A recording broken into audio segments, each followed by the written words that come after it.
Hello and welcome back to another episode of Beyond the To-Do List. I'm your host, Erik Fisher, and this is the show where I talk to the people behind the productivity. This week I'm excited to share with you a conversation I had with Dee Ann Turner, who spent 3 decades leading teams and coaching staff members at Chick-fil-A. Her new book is called Crush Your Career, Ace the Interview, Land the Job, and Launch Your Future. And this book is a great guide for anybody who is either just getting started out in their career or navigating the changes in a career currently. In this conversation, we talk about getting started in a career now in this new landscape of the workplace, making career transitions and entering into second or third acts and first steps to do that, as well as finding a career that gives your work and life meaning. So if you or somebody you know is in that position, this is a great book and a great conversation to help with that. So I will get out of the way and just say,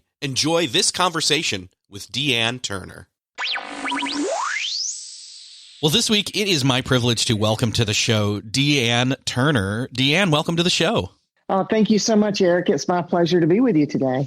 So glad to have you, especially after the year plus that we've had now. You've really got something interesting here with Crush Your Career.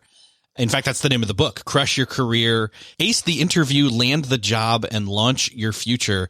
This is a really good resource for a lot of people right now, especially coming off this last year of the pandemic and everything. And, you know, for a while there, I was kind of hesitant, like, okay, how long is this pandemic going to be around? Do I even need to mention it? And then I was like, oh, it's going to be here for a while. Okay. And, you know, listeners know I did some digging into the back catalog, and I brought forward and republished some older episodes of the show just to kind of bring forth some of the ones that I thought would help people, you know, deal with anxiety and different things like that. Well, this topic of your career is yet another one of those topics that people need to think about and hopefully can turn a corner or make, you know, even a thriving situation come out of recent history. So really excited to talk about this. Well, you know, it's kind of funny that you say that because this was not the book I wanted to write. When Baker Publishing started talking to me about this particular book, it was in the summer of 2019. And it was the second in a 2-book contract. I had released Bet on Talent. And the way it was in the contract is second book yet to be decided. And so they started deciding with me, and I kept pushing back because I said, look, millennials and Gen Zs, they don't need this book. They have more job offers than they know what to do with. They're not having a hard time finding a job, and they're pretty much crushing it because people need their talents. And I said, I don't think it's going to sell. And so they kept pushing me till finally I said, okay, I'll write this book, Crush Your Career. And we came up with it's going to focus on how to find a job, keep a job, and grow your career from a HR insider's viewpoint. And so I started working on the book, and I turned in the first draft on March the 20th. Oh, 2020. Wow. And then I said, by the way, I'm going to need that back because we have something going on here that I imagine I'm going to need to write about. And I was thinking the same thing you were. It was like, I couldn't have imagined. In fact, I was thinking about, okay, I'm going to have to push my spring travel off till the fall, you know, and that was just to be safe. But, you know, at that point I was thinking, I just pushed that off to the fall.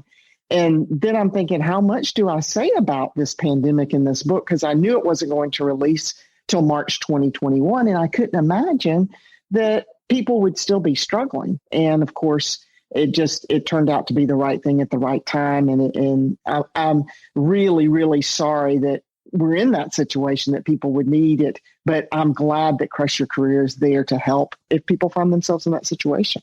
Yeah. Well, let's talk about those millennials and even younger than that. Those that, you know, I live in a college town, and I saw some family and friends and graduates coming out of that, normally a very celebratory time. And, you know, and here's the thing, not everybody goes and jumps into their dream job. In fact, if that's even a thing these days, we can get into that later. These days, people don't typically jump into a job and stay there for 40, 50 years out of college. But I couldn't help but think, how would I have handled that? What would I have done if I was exiting the undergraduate degree level into the workforce? What would I do? I wonder if we can start there and maybe say, you know, what would you suggest to those people? Because we're nearing the second group graduating now.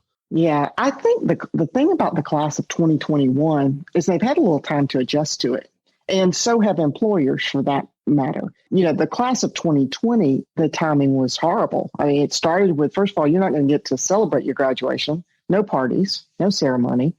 And then next is, and by the way, the job market's just shut down because nobody knows what's going to happen. And we don't know what's going to happen to the stock market. We don't know what's going to happen here or there. And so I think that, even as difficult as things can be right now, I also think we're still better off than we were a year ago. I think a lot more is known. And one of the things I keep encouraging the class of 2021 about is that when we have big problems, we need big problem solvers. And there's always a place for problem solvers. And the thing about the pandemic is while it took away, in some cases, entire sectors of the workforce, it also created new jobs and new opportunities. And I think that's where these two generations that I'm focused on right now, by the way, all of them are important, but just the millennials and the Gen Zs, as I focus on where they are. And of course, now millennials make up the majority of the workforce. And because they're already so flexible and adaptable, I think they're going to ride this out a lot easier. When I go back, when I was coming out of college in the 80s, we were in the middle of recession and jobs were scarce. But we were looking for that. I got to go find that 30-year place and get those benefits and get that security. And they already have a mindset that, if it is to be, it's up to me. So I think the mindset that they have is going to help them a lot. They're not looking for something to begin with. They're looking for their next gig. And they're not looking for that 40-year place for, almost all of them. They're also looking at entrepreneurial opportunities more than any other generation. And so again, entrepreneurial opportunities come out of problems that need to be solved. So as they start identifying those, and can I get started here, or can I learn from someone else for a little while, or can I string together a couple different things to get me through until we're in a different place, which we know is coming because nothing ever stays the same. So I think that, those are some of the big differences, even in the last 12 months that I'm seeing for these graduates coming out right now. But with the class of 2021, I think the main thing to understand is everything is cyclical. And while this is a once in, 100-year event, and it's never happened in the modern society that we're in now, the opportunities still abound. It's just going to look very different. You might interview for every job, accept a job, and start a new job, all done virtually without ever meeting your boss in person or walking through the doors of your company. And for that matter, depending on how long you stay there, it might be that way for a long, long time because a lot of companies have decided this is the way of the future for them. So again, I think take confidence that you're adaptable. You're flexible. You already had those innate qualities, and use that to your advantage, knowing it might take a little longer than you had intended. But make it your full-time job, as people tell you. Invest hours and hours and hours in your research. Be very targeted about who you want to work for and building relationships with people who are at that organization. And then be persistent about that. And don't become discouraged. Just realize it might take longer than you thought, and you might get surprised. It also might turn out better than you could have ever imagined. Yeah, it sounds to me like you're saying that, the millennials as well as the Gen Zs and even the graduates of 2020 and 2021, that they are in a different kind of generational mindset. And even me being in the Zennial, I'm like Generation X and millennial. Gen X, yeah. I'm kind of in that cusp of right in between both of them. I guess I'm an elder millennial and a young Gen Z. But even my generation, at the end of it, we started to understand, oh yeah, you're not locking yourself into a career as you graduate. What you're doing is you are looking to build experience in whatever form you can take, and you use that experience to build. And I think even at that point, my generation and even the tail end of Gen Z were less entrepreneurial out of school than maybe we've gotten to be. I've seen a lot of my cohort become much more entrepreneurial because they've seen it as a possibility over the course of the past 20 plus years now since graduating. Right. So, yeah. And even, my daughter, she's 16, she's getting up there. We're going to have to start thinking about, her future. We've talked about, possibilities of a gap year and, get some experience while raising some money. And thinking back from my personal experience, there's no true substitute for the experience of just having to practice being a quote adult and responsibility before the expectations are heavier in that regard, I think. If you spend time on some of the online forums, it's shocking to see what parents are still doing for their college age young adults, some that are as old as 21, 22, or 23 years old. And I think what you're saying is very, very important in times like these, where you're trying to figure out the job piece. It's a great time to also figure out the life skills piece, and get some of those skills, whether it's financial management or it's, how do I take care of myself? How do I, fend for myself in the world? Those types of skills, I think, can be pretty advantageous in a season like this. You can take advantage of what's going on to bolster those some too. Yeah. Well, and it also gives you some time to, typically there's the whole, I switched my major like 5 times throughout college, and, I've been figuring out what it is I quote want to do with my life. But even that doesn't ever stick, or at least doesn't stick as much these days unless you're going into a very specified field. But even then, I know people who have changed that up over the course of 10, 20 years. And so that's not to say that we're not looking for, or should I say, finding fulfillment and meaning in our career positions, but we don't place all of our meaning in that place anymore, regardless of our age. Yeah, well, I hope not, because, I think our identity is far beyond that. It's under all the circumstances. And I think from here forward, that's fleeting, those years of I am so-and-so, this is my position at such and such company. And now I think, when you're at that dinner party or whatever, this is what I do. This is actually what I do, regardless of who I do it for. This is the talent. This is what I'm bringing to the world right now.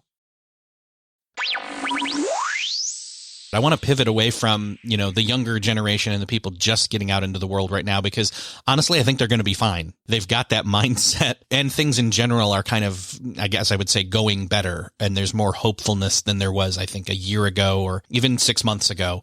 I think they're going to be okay. I've seen the evidence and I've talked to some of them myself, but I'm thinking more along the lines of people who, they found themselves caught up in a drastic or, tumultuous change over the course of the past year. And they're critiquing or giving a critical eye, I should say, to their career and their future this point forward, whether they, were laid off or they have suddenly struggled with working from home.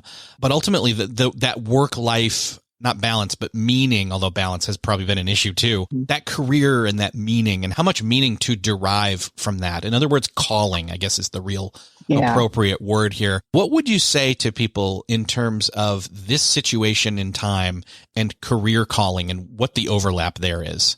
Well, one of the things that I've seen at this time is the people you're talking about, all of a sudden they're changing their priorities. And some of them, the older millennials and younger Gen Xers, were here anyway. They were a little bit like, I'm not so sure about all this to start with. But now I think really the goals they're setting for themselves from a career standpoint, they're recognizing they're just some things that are more important than that work and that identity. And calling and what you do every day is not necessarily the same thing. Now, I talk about, and I think it's a sweet spot when you feel called to do something and that ends up being your job. So for instance, I actually was a journalism major. My first trip to college, I intended to be a writer right then, not 40, or well, it wasn't 40 years after college, but 20 something years later, I expected I was going to write right then. And it didn't work out that way. And again, a recession and all that. So I ended up in HR. And what I learned was I had a calling I didn't even know I had, which was my path was to help other people find their path. And it just so worked out that what my vocation was at the time matched up. But here I am all these years later, 33 years after Chick-fil-A and almost 3 years now since my time there. And that's still the work I'm doing, is helping other people. My path is helping other people find their path. So the calling hasn't changed, but the environment's changed. The clients have changed, the people I interact with on a daily basis. And I think that at this stage in life, that's really where people are most drawn to. And especially after an event like we've had in the last year, it's like, what's really important?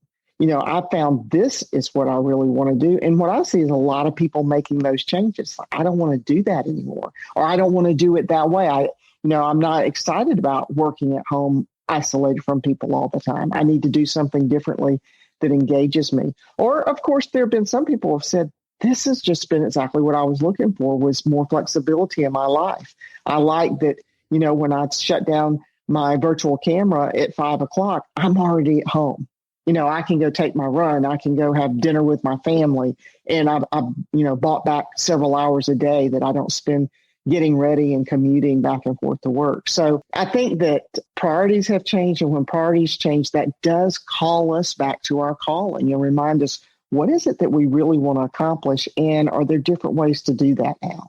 Yeah. For myself personally, I've gone through some of that soul searching over the course of this past year and a half. And I have been a long time remote worker. I used to work in a cubicle, and I do to a certain extent miss those days, because there was even then technology was encroaching in on the habitual pulling out of the phone and the laptop at home and checking email in off hours that I wasn't getting paid for. That was something that was starting to erode my home time. But there was, prior to that last year or two in that scenario, there was the ability, when I used to have the chance to just go to the office, sit in my cubicle, attend meetings, do emails, do phone calls, get my stuff done, in other words, and then leave the job where it was. And there's still part of me that wants to be able to do that. And don't get me wrong, remote workers, including myself, that's still possible.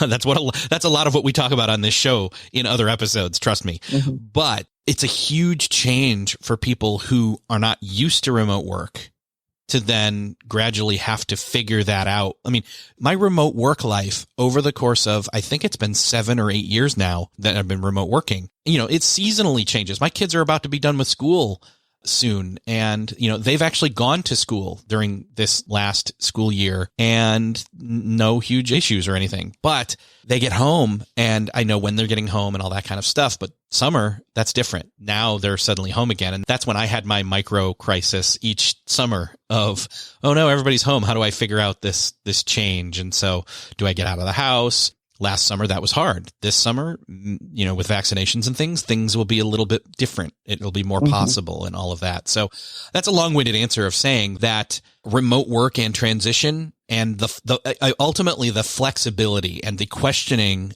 of not just your calling, but your work modality. Like, do you like working remote, or do you want to just do it some of the time? Do you really want to, can you figure something out, in other words?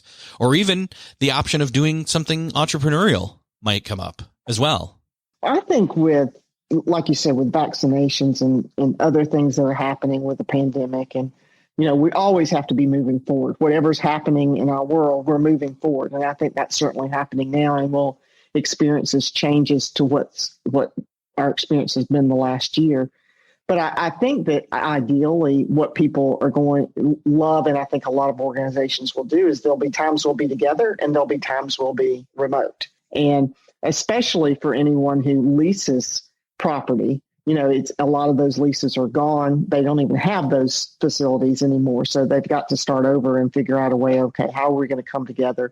And I think for most people, that's the sweet spot, not having, and depending on what your commute is and how much of a hassle that is and things like that. But I think people will continue to find those rhythms. I talk about it, how do you survive the whole virtual thing with the family and so forth. And now not everybody can do this, because I think about, I live in a suburb outside of Atlanta.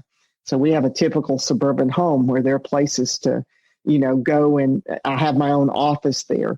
But there are people who live in urban cities in small 900-foot apartments, and they don't have the same opportunity. But if you can have no Zoom zones, is what I call them, in your house. Oh, I love that. Nobody does schoolwork here. Nobody does work here. This is family space, and it's not going to be impeded on or interrupted by other people coming into that space. So wherever you make those spaces are, that's where you work. And when you're done, you leave that work right there and you go and be present in whatever else you're doing. And I think that's just a mindset we have to develop.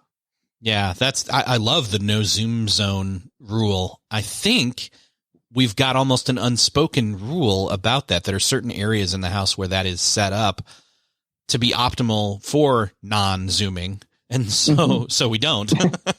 Yeah. So that's really cool. I like that. Yeah, it is very much, when it comes to remote work, it's very much about setting up those times and places and boundaries. That's actually kind of what I was getting at earlier when I was talking about leaving my work in the cubicle and then heading home. It's just, now you can take advantage of that extremely short commute, but you still need to have those boundaries. Otherwise, again, you're still picking up the phone as a remote worker and doing work in off times and never really turning off, never really charging yourself up, never really taking, a Sabbath over the weekend and resting and recharging. And I think that's something that we've come to gain more awareness of over this last year as well, right? I think so. And I have to say, for me personally, I'm doing it much better. And even in those times it bleeds over, it's now intentional. It's like, I have to go do this. This is planned, that I have to do something at a time that I wouldn't have normally been at the office, whether it's nights or weekends. But I think also, I have learned that I can get more done because I don't have those interruptions I have at the office. So whatever my plan is for the day, I'm more often to complete that plan. When I was at the office, I'd get the interruptions. And then guess what I'd do? I'd come home and work all night doing the work I needed to do at the office. So I have felt more productive. I'll tell you one other hint that my husband and I have done, because probably like you, Eric, not just the Zoom calls, but I'm on a lot of recordings, and that's a lot of my work is done digital now. And there can be really no background noise. Of course, my husband is here too. And one of the things he does is run interference. So if the people with the leaf blower show up, he's out there saying, no, you got to come back in 30 minutes. And if the neighbor's dog is barking, he goes to offer a treat and tries to do things to make sure. And he has my calendar, and we just have a master calendar on what days is Dee Ann recording this week and at what times. And so he's aware of it, and he knows not to walk on the kitchen floor because that makes noise in my studio downstairs and those kinds of things. And I think families are figuring that out. It's like, this is how we have to do this to make it work for everybody. Yeah, that's great. Circling back around to calling, I do want to come back to that. I mean, we kind of switched over into, work modes and, how we've made it work and, gotten our work done if we've been fortunate enough to not have things shake up too much, or if we were fortunate enough to find some virtual work, if we had to do that over this past season. I want to come back around to calling, though. I think there are some people, though, that are in this stage and they don't know. Maybe they had an idea of what they wanted to do, but maybe they don't know anymore, and they want to start figuring that out and find a better fit moving forward. They've done all this other reprioritization in their life. Now they want to have their career fall under that microscope. What would you suggest are some of the first steps for them? Well, I think, first of all, they're going to have to get very quiet with themselves and spend some time being introspective, and whether it's, doing some of the various surveys that are out there that you can go and learn about yourself. And then I think you've got to have somebody speak into you. And, that doesn't mean you have to go out and hire a career coach. That's not a bad idea. But it can be a spouse. It can be a best friend. It can be certainly a mentor, but somebody who knows you really well. They know the upside of you, the downside of you. They're truth tellers, and you're willing to listen to them and let them just speak into, this is what I see in you. Because one of the things that I think is that oftentimes we see in other people things they don't see in themselves. And the same thing is true about us. People see in us things we don't see. Even at this stage of life, I still have people who tell me things. A funny story, in 2007, my best friend and I were on a mission trip in Africa, and we were standing on the side of this plain field. And she said to me, Dee Ann, one day you're going to speak in front of thousands. Now, I had done public speaking related to my job, but not the kind of speaking that I do now, these large conferences and clients and their large conferences and virtual things that are going on all over the world, et cetera. And we laugh about it now, but I just kind of laughed at the time when she said that. I was like, really? You see that? And she goes, yep, I see that. So I think that's why we need the truth tellers in our lives. And we need to go to them at times like this when we're saying, I think I'm supposed to be doing something different, but I haven't quite put it together. Can you fill in the blanks for me? Can you give me some encouragement to push me in that direction? I think that's really helpful. And that's one of the first things I suggest that people do. Yeah, I love that. I love, one, the getting quiet and listening to yourself, but two, listening to that trusted counsel of people around you, because they can see that, passion and or interest that you've got, that you from the inside, you can't see it. You might be slightly aware of it, but you might not see it yourself. Right. I think sometimes we would be off on a totally different path if we only trusted ourselves. And we have to remember we have blind spots and things, blind spots that can be negative, but also blind spots to what is really positive about us. And we could be making contributions in ways that we have no idea. I think one of the other things that I was curious about was, say someone does do some soul searching, they do that homework of diving into deciphering what their career calling is. And this may not be somebody who's, only 5-10 years out of school and into the workforce, but this may be somebody that's 20 to 30 years, and they may be entering into that second act or even third act of their career. That already brings unique challenges, but also then compounds or, is a uniquely interesting experience, especially after the pandemic. What kind of guidance would you give that person? Well, I think I kind of am that person. When I stop and think about it, I've personally been trying to figure that out. It's like, okay, I had this long corporate career, great career, loved it. Decided I wanted to go live out my dream. Well, I've done that. I've written 3 books. They've done really well. And I've started a podcast. I'm speaking 50 times a year on average. And actually with virtual, I've already spoken 50 times this year in 2021. And so I've been asking myself, what is it you want to do next? Chapter 2 is not going to be as long as chapter 1, Dee Ann. So what's chapter 3? Because I'm getting there pretty quickly. And for me personally, now I feel this huge call of I've lived out my dreams. I've lived several times over now. What am I going to do to help other people live out their dreams? And I think a lot of people get to this stage in life and start thinking the same way. And it's different. I mean, for some people, it's a craft they want to share. It's like, I'm really good at this particular skill set that I have. Or, my husband is a wonderful landscape photographer, and he loves teaching other people the craft that he's developed. I'm in the same place now. I'll put it this way. It's like, I've crushed my career. I want to help some other people crush theirs. I want to see them find their dreams and succeed. So I think a lot of people have had a time to spend more time than they would like, maybe even thinking about that. And people who are in my stage of life and at this point are starting to see those opportunities. And the thing is, they abound. I mean, whatever you can come up with, the need is there, and it's just getting connected to the right people.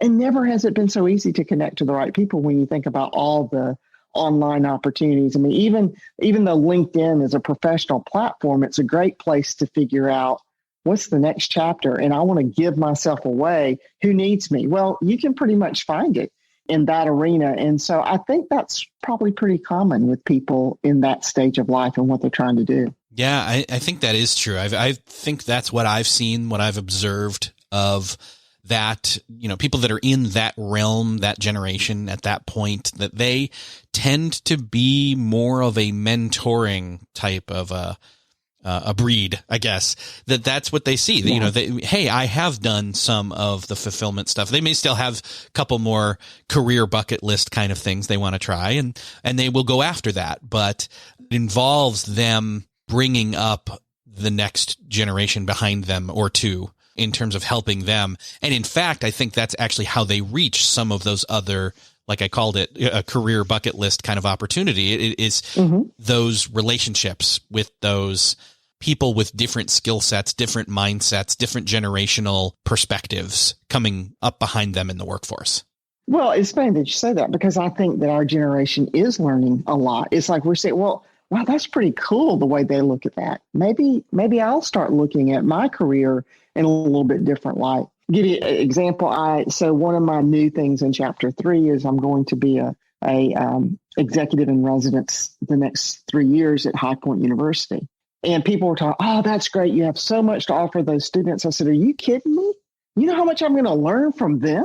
I mean, how exciting is that, to be in this stage of life? And I do hope I give a lot away. That's why I'm doing it, is to be a mentor and to help students. But at the same time, I'm pretty excited recognizing how much they're going to teach me. Because, when we quit learning, I think we're pretty much done, right? So hope that we're always learning. And I think that when we're working best together, multi-generational, is when we're both learning from each other. Yeah, I'm really excited that that's the perspective that you've got for that. That even though, you would go into it being generous and giving, your perspective, your guidance, your help to those students, that you're going to get something out of it too. And that's great. I wonder, for some other people, maybe they're not in the second, third, chapter, and they know that that's coming, but they're still looking for a transition and they want to move from one thing to another. What are some of the things that they can start to do to prepare themselves and or prepare, the people they work with, the people that they live with, teammates in all senses, to start to do that and even prepare themselves? Well, the people they live with, they definitely need to talk out loud. There's nothing like getting surprised that all of a sudden someone has decided that they want to give up their career as an accountant and go into making pottery. I mean, things like that happen all the time, and there's nothing wrong with it, but you don't want to surprise everybody around you. But the other thing that I think is that you need to try these things while you're still doing what you're doing. And so the other day I was interviewing Dana Spinola, and she's the CEO of Fabric, and she was talking to me about how she went from being a consultant at Deloitte to opening a women's clothing boutique. And what had happened is she was loving her career, but then all of a sudden she realized that, or she was doing very well in her career, I should say, but she was realizing she wasn't doing the thing she loved. And the thing she always wanted to do was open a women's clothing store.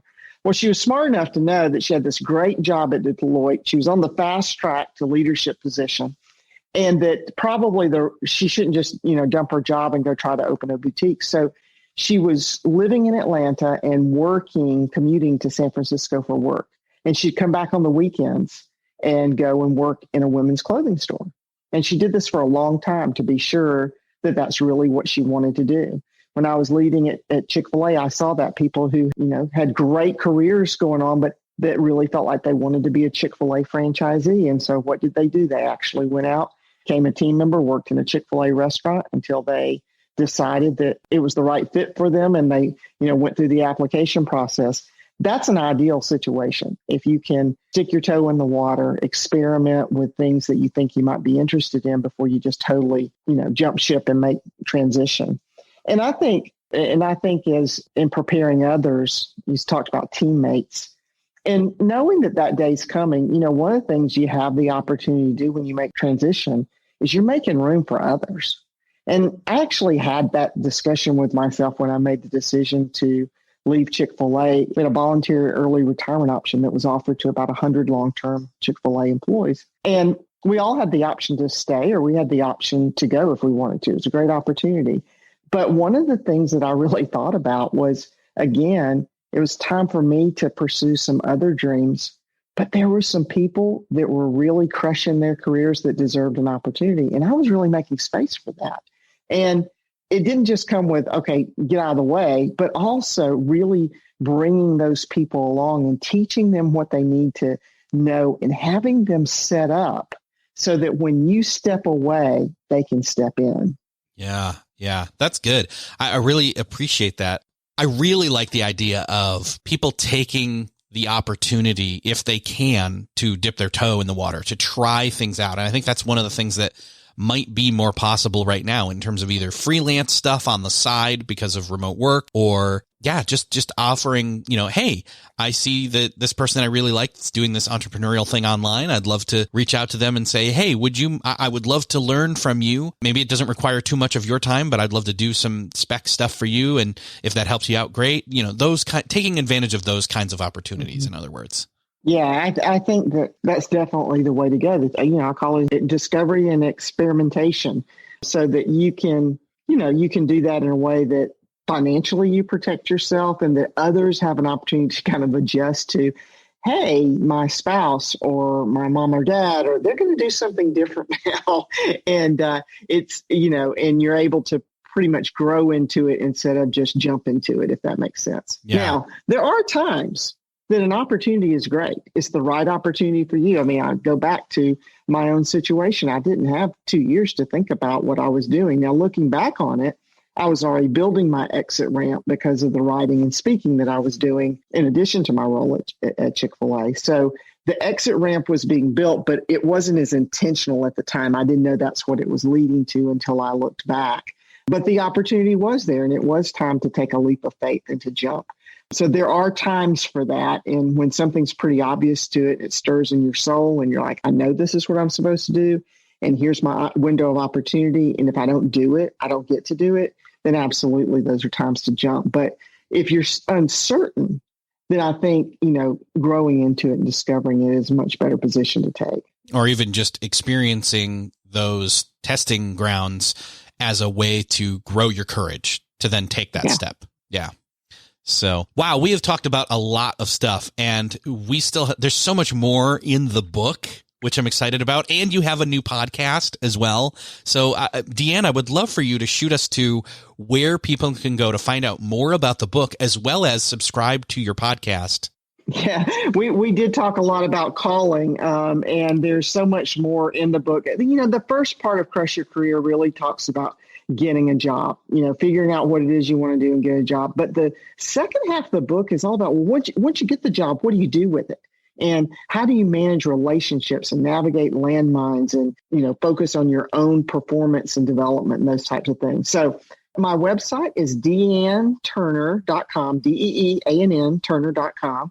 And you can find all of my books there, Crush Your Career and Bet on Talent. My first book, It's My Pleasure's No Longer in Print, but all the content from that book was incorporated into Bet on Talent. So some people are looking for that book, and you'll be happy to know it's all in Bet on Talent. But you can find my books there. My podcast is on all the major platforms, Apple and Spotify and Stitcher, and you can also access that at my website. On my website, if somebody's interested, if you're a leader who's interviewing talent, there's a free download there for my top 25 questions, behavioral interviewing questions. If you're a candidate looking for a job, it's a good download for you because they're the type of questions that you might be asked, and you could practice with those. So I hope you'll also follow me on LinkedIn, Instagram, Facebook, and Twitter, all at Dee Ann Turner. Okay, great. I will link up to everything in the show notes. I want to make sure to ask the name of the podcast as well, so people can search for that in those podcasts. Thank you. Yes, it's the Crush Your Career podcast. Got it. Okay, so Crush Your Career, the book and the podcast. That'll be easy to find. Dee Ann, it's been great talking with you. Thank you so much for being here. Well, thank you, Erik. It's been a pleasure. I enjoyed it very much.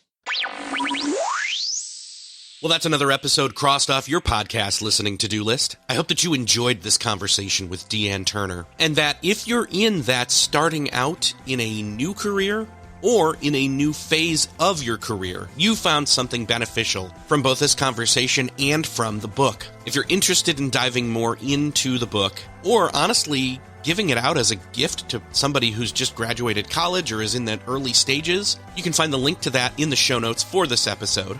And if you found this helpful, or you know someone else who would find this helpful, would you do me the favor of sharing this with them? Hit that share button in the podcast player app of choice where you're listening to this. Or again, hit the share button over on the show notes for this episode. I would really appreciate it. Thank you so much for sharing.